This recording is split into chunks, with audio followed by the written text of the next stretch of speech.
Hello, my name is John Munter, and I'm here to, if you give me a few moments, I'll give you an opportunity to learn a hermeneutical technique, a technique of understanding the Gospel of Thomas that the scholars and great essayists on Thomas have failed to realize. Despite how much I appreciate them, Leloup and Marvin Mayer and even Pastorby Dave and Burke, they all miss a few things. And I'm the first guy that's come along to be able to demonstrate in my book, The Integral Gospel of Thomas, that Thomas is one long, extended conversation. What's been missed is that Thomas is really the answer key, and what we put in faith is the question key when we read Thomas. So I've inserted questions at the end of these sayings to illuminate the answers that Thomas gives. And so in order to understand Thomas, a lot of scholarship is really kind of pulling things out of your butt sometimes on some of these sayings because they're so hard to understand that a lot of these commentators, no matter how good they are just way off the track. And so I'm here to illuminate a little bit of that for you if you just give me a few moments. Why am I so smart? Well, I'm not really that smart. I did get a bachelor's degree in philosophy from the University of Minnesota Duluth in 1972, and I have a Master of Divinity degree from the University of Dubuque Theological Seminary in Dubuque, Iowa in 1988. But it boils down to wanting to know.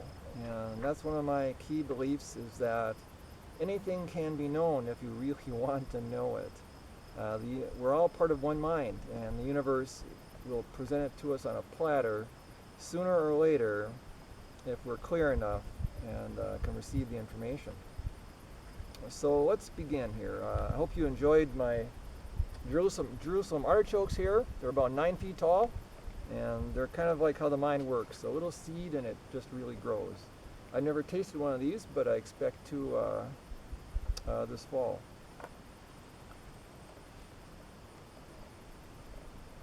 The Gospel of Thomas. I'm taking this from the Nag Hammadi Library by James Robinson, the old classic.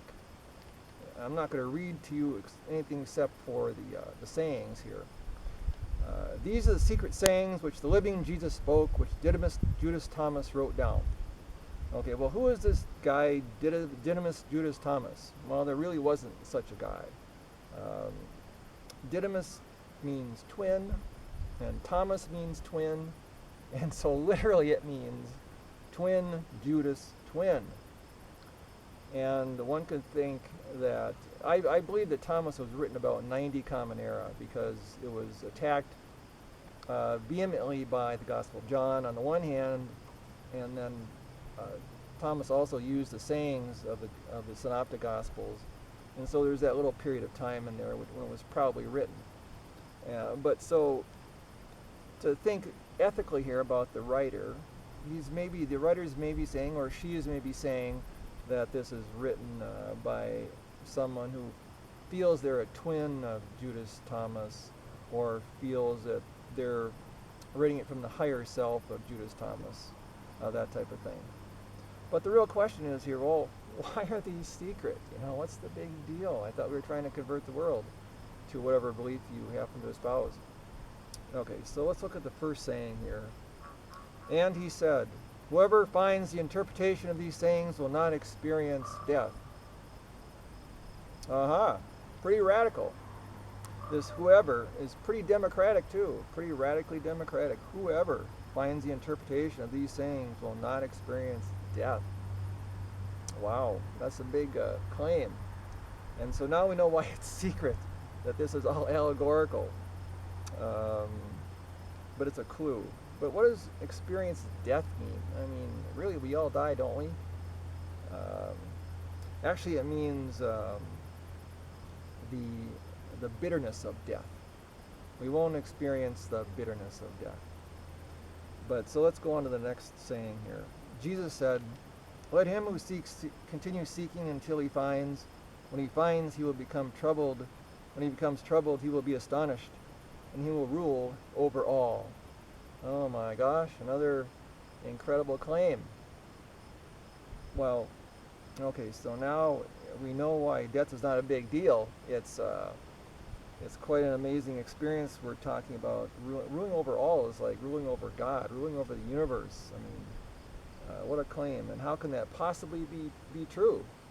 So well, let's see if we can find out from the third saying here.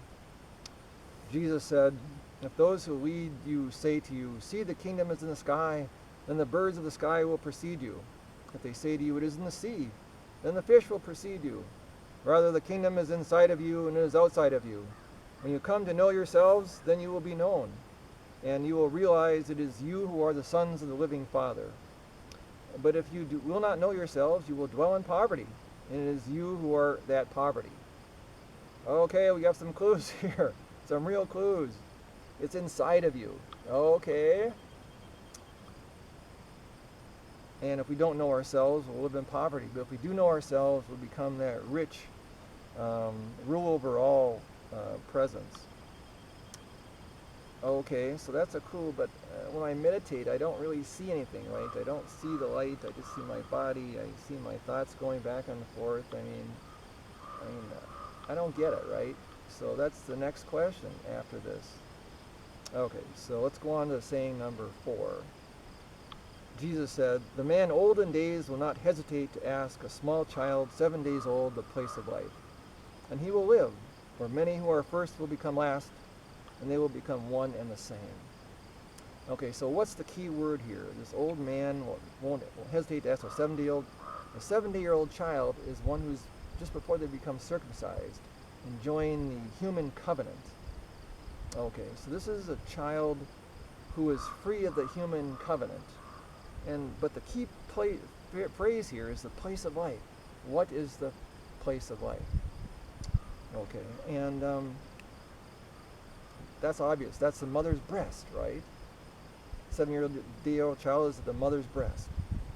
But this is a metaphor. This is an allegory. And so the mother's breast, this would be the Sophia, wisdom, the Holy Spirit, with the breast of the Holy Spirit here.